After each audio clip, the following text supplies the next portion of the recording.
弟兄姊妹平安，今天是2022年的11月17号。今天的经文是路加福音第1章68节到79节，耶利米书21章第1节到14节，希伯来书第9章第23节到28节。今天要跟大家分享的主题是得洁净。中文的翻译圣经洁净，可能容易造成我们对经文的误解。我们以为这个洁净如同洗衣服一样的就这样用水洗干净了。但是事实上，如同圣经的翻译，它是一个被动的 be purified， 希腊文也是一个被动的形态。英文的翻译就是被净化的意思，或者我们可以说以净水器的概念来思考，当然不会完全一样，就是说用净水器将水中的杂质给去除，成为一个干净的水源。这当然是在比喻我们的生命，透过耶稣基督的宝血被洗净了，是成为纯净的一个生命 ，be purified。路加福音第1章第70节到75节这样记载说，古时候他借着圣先知们说过，他要拯救我们脱离敌人，摆脱一切恨恶我们的人的权势。他要向我们的祖宗大施仁慈，并记住他神圣的约。他应许我们的先知亚伯拉罕，立誓要拯救我们脱离仇敌，使我们一生一世坦然无惧地在他面前，以圣洁和正直侍奉他。这个洁净是从人的罪里面，从不圣洁的生活进入到耶稣基督宝血而圣洁而正直的一个救恩里面。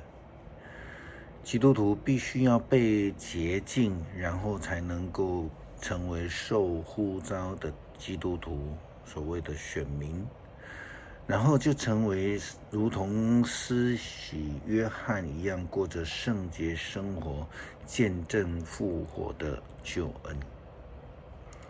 圣经接着说，我的孩子啊，你要被称为至高上帝的先知，你要做主的先驱，为他预备道路，要告诉他的子民，由于他们的罪蒙赦免，他们将获得拯救。我们的上帝慈悲柔和，他使救恩的曙光照耀我们，又从高天光照一切生活在死亡阴影下的人，引导我们走上和平的道路。如同保罗所说的，罪的代价就是死。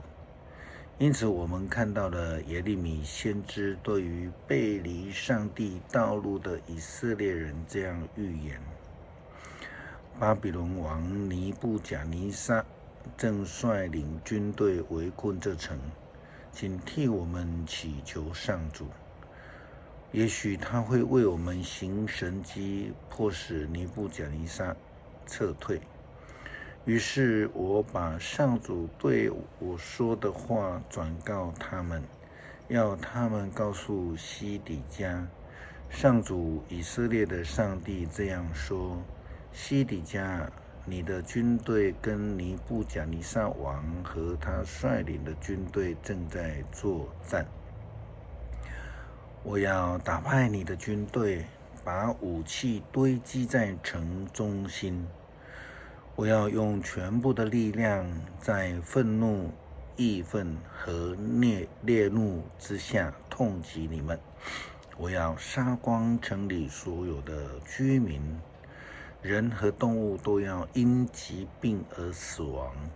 至于你的官员和你以及经历的战火、饥荒和瘟疫残存下来的，我都要交给尼布甲尼撒王和想毁灭、杀灭你们的敌人。尼布甲尼撒王不会怜恤你们，同情你们，他要置你们于死地。我上主这样宣布了。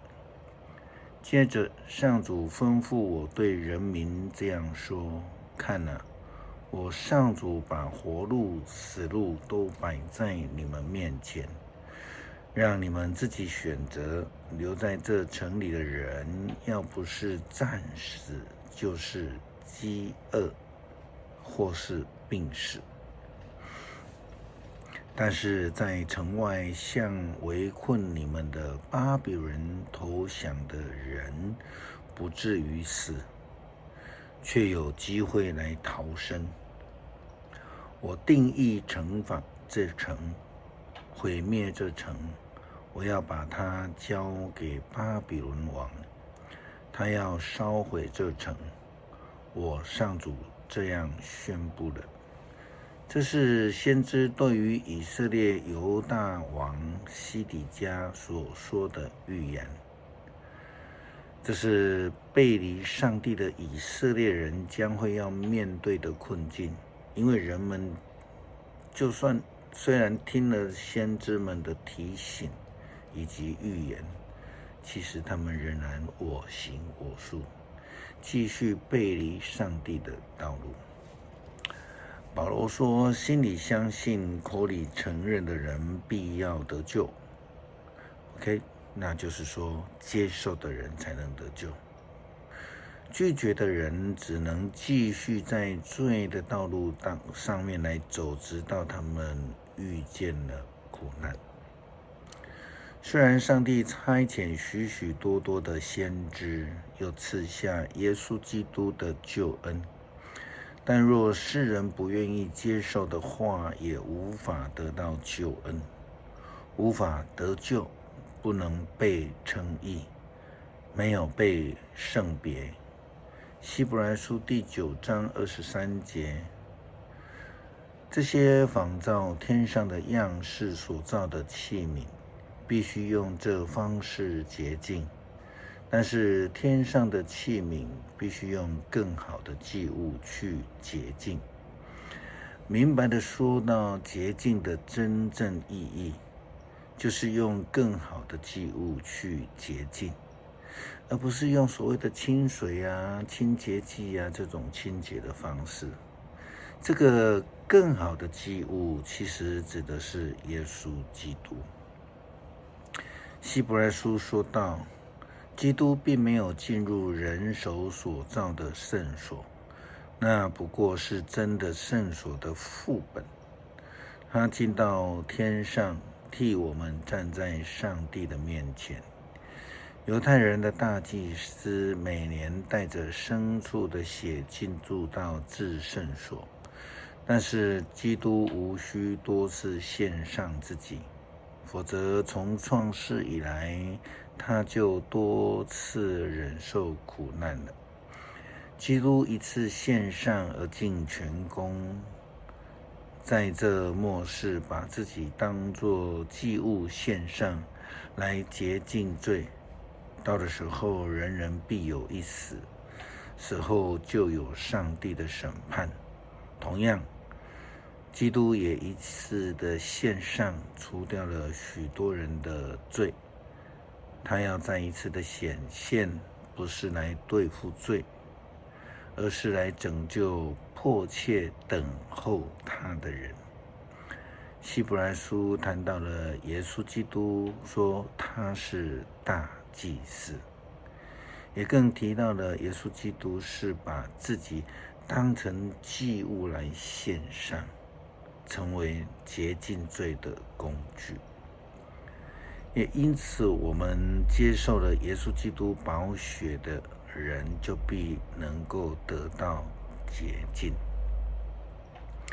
谢谢耶稣为我们世人的罪来牺牲，借着他赐下的救恩给我们，让我们能够得到罪的赦免，使我们的罪得到洁净。